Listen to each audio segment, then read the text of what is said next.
انجمن کے تمام ناظرین کو ہمارا آداب۔ ناظرین، انجمن کی ایک ملاقات پروگرام میں ہم آپ کی ملاقات شہر کی جانی مانی مشہور و معروف شخصیتوں سے کرواتے رہتے ہیں۔ ایک ایسی شخصیت اس وقت ہمارے ساتھ موجود ہے جو کسی بھی تعارف کے محتاج نہیں ہے۔ میری مراد ڈاکٹر سراج الرحمان سے ہے، جو پیشے کے اعتبار سے تو ڈاکٹر ہے، مگر قوم و ملت کی فلاح و بہبود کے لیے کئی ایک کام انجام دیتے رہتے ہیں۔ آج ہم ان سے ان کی شخصیت کے بارے میں کچھ جاننے کی کوشش کریں گے۔ سب سے پہلے میں ڈاکٹر صاحب آپ کا ہمارے اسٹوڈیو میں خیر مقدم کرتی ہوں۔ ڈاکٹر صاحب، حال ہی میں آپ کو دہلی میں انڈین اچیومنٹ ایوارڈ سے نوازا گیا ہے، اس کے لیے تو میں آپ کو مبارکباد پیش کرنا چاہوں گی، اور ساتھ ہی ساتھ اس ایوارڈ کی تفصیل بھی جاننا چاہوں گی کہ یہ ایوارڈ آپ کو کس سلسلے میں عطا کیا گیا ہے۔ دراصل ایک organisation all India achievers foundation جو آل انڈیا لیول پر اپنے اپنے فیلڈز میں نمایاں کارکردگی کرنے والوں کو منتخب کرتا ہے، جو اپنے اپنے فیلڈ میں جو بے لوث خدمت کرتے ہیں، جو قوم کی ترقی، national development and peace of world کے لیے ایک سیمینارز یوزولی منعقد کرتے رہتے ہیں۔ یہ لوگ ہر سال سارے ہندوستان میں سے الگ الگ مقام پر الگ الگ لوگوں کو منتخب کر کے دہلی بلا کر وی آئی پیز کے ذریعے سے ایوارڈز دیتے ہیں۔ چونکہ ہم ڈینٹل پیشے سے تعلق رکھتے ہیں، ڈینٹل سرجن ہیں، اور ڈینٹل ہائیجین اویئرنیس کے مختلف camps, lectures, audio video programmes, pamphlets وغیرہ کا ہم اہتمام کرتے رہتے ہیں۔ انہوں نے ہماری نشاندہی کی، ہم کو منتخب کیا اور دہلی میں بلا کر Indian achiever of health excellence for 2010 کا ایوارڈ دیا گیا۔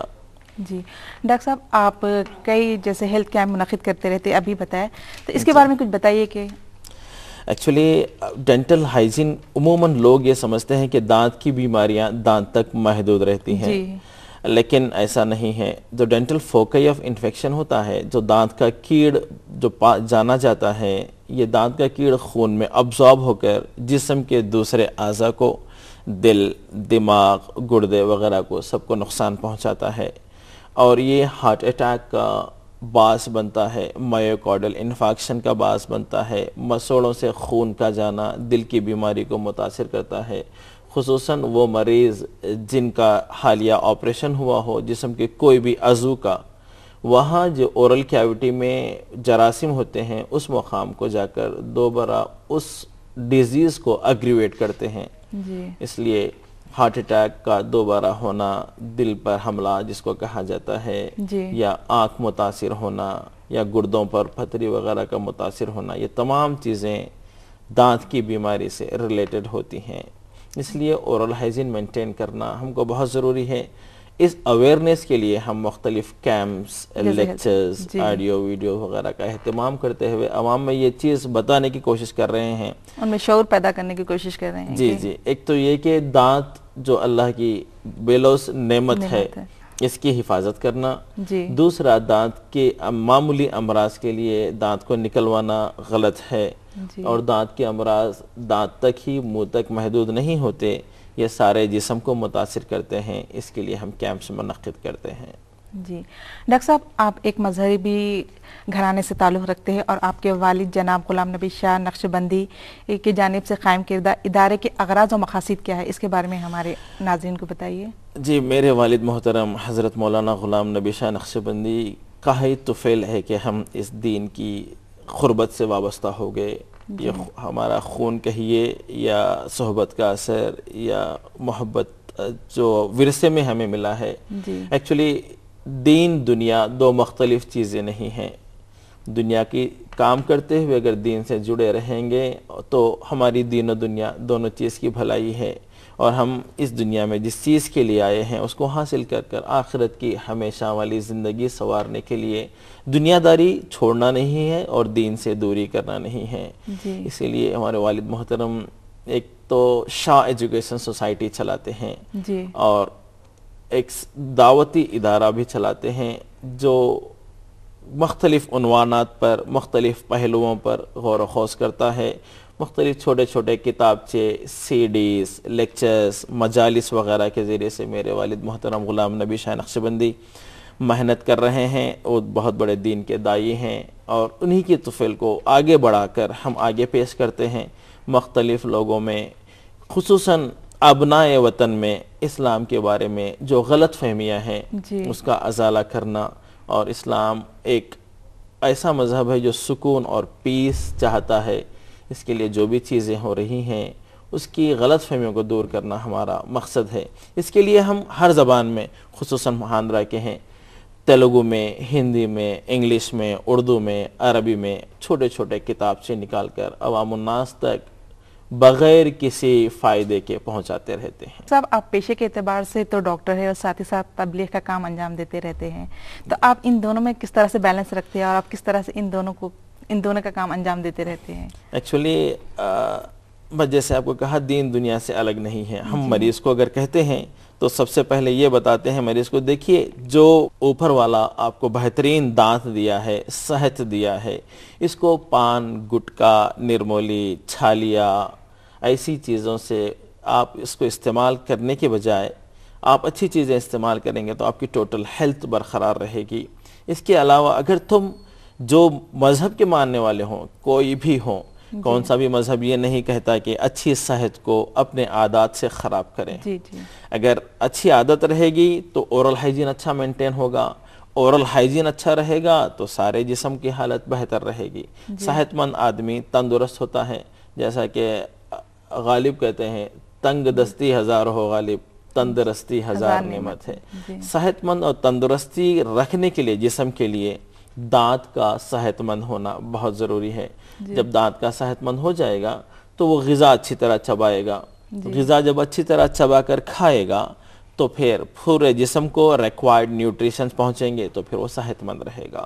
اس لیے ہم یہ کہتے ہیں کہ دیکھو، جو بھی پیشے میں تم رہو، اس پیشے میں رہتے ہوئے دین کی تبلیغ کرو اور حقائق بتا دو کہ دیکھیے یہ صحیح راستہ ہے، یہ غلط راستہ ہے۔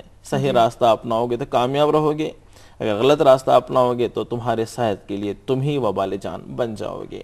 جی ڈاکٹر صاحب، آج کل کی نوجوان نسل جس طرح سے گٹکا، پان، سگریٹ وغیرہ میں جس کی عادت ہے، ان کو کیا کہیں گے آپ کہ وہ کس طرح سے اس لعنت سے دور رہ سکتے ہیں، اور جو لوگ آج کل یہ یوز کر رہے ہیں، یہ استعمال کر رہے ہیں، تو انہیں اس سے کس طرح سے چھٹکارا ملے؟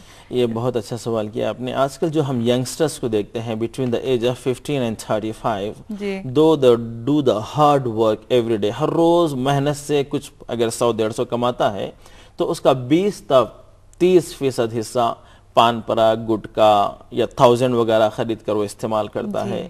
اور استعمال کرتا ہے تو جب ہم اس نوجوان کو دیکھتے ہیں کہ within a no period of time، 6 مہینے اگر کوئی شخص گٹکا، پان پراگ، 1000 یا کون سے بھی ٹوبیکو کنسٹیٹوئنٹس استعمال کرتا ہے تو اس کے منہ میں چھالے ہونے لگتے ہیں۔ یہ چھالے ہونا ہی اس کے لیے ایک وارننگ ہے۔ اگر ایسے وقت اگر وہ چھوڑ کر دانتوں کے ڈاکٹر سے رجوع ہوگا تو ہم اس کو صحیح طریقے سے دانت کا علاج اور مشورہ دے کر اس عادت سے چھٹکارا دلا سکتے ہیں۔ اگر نہیں چھوڑتا ہے تب یہ گٹکا آگے جا کر اورل سب میوکس فائبروسس نام کا پری کینسرس کنڈیشن ہوتا ہے، جس میں یہ گال کی جو نرمی ہوتی ہے سخت ہو جاتی ہے، مرچ نہیں کھا پاتا، ماؤتھ اوپننگ ریسٹرکٹڈ ہو جاتی ہے، پورا نوالا منہ میں نہیں پہنچا پاتا، تو تب یہ کینسر کی پہلی علامت ہے۔ ایسی صورت میں بھی اگر مریض ہم سے رجوع ہوتا ہے، ہم اس کو انٹرا اورل انجیکشنز، پلاسنٹریکس، ہائیڈروکورٹیزونز وغیرہ دے کر دوبارہ ہم اس کو نارملسی پہ لاتے ہیں، بشرطے کہ وہ عادت کو چھوڑ دے۔ اگر اس پر بھی نہیں چھوڑتا ہے تو یہ ٹپیکل ویروکس کارسینوما کی شکل اختیار کرتا ہے۔ آپ جانتے ہیں کارسینوما جب ہو جاتا ہے تو اس کے 2 ہی موڈالٹیز ہوتے ہیں، یا تو سرجیکلی اس حصے کو کاٹ کر پھینک دیتے ہیں، یا پھر میڈیکلی آنکولوجسٹ اس پر ایسی دوائیں دیتے ہیں جو اس کی کیور کرتے ہیں۔ اس کے بعد پھر سے ریڈیشنز دیے جاتے ہیں۔ یہ بہت بھاری بھرکم اور مہنگا علاج ہے جو لاکھوں میں ہوتا ہے۔ عموماً مریض جو کم کمانے والا اتنا پیسہ صرف نہیں کر سکتا تو بلا شبہ وہ موت کا شکار ہو جاتا ہے۔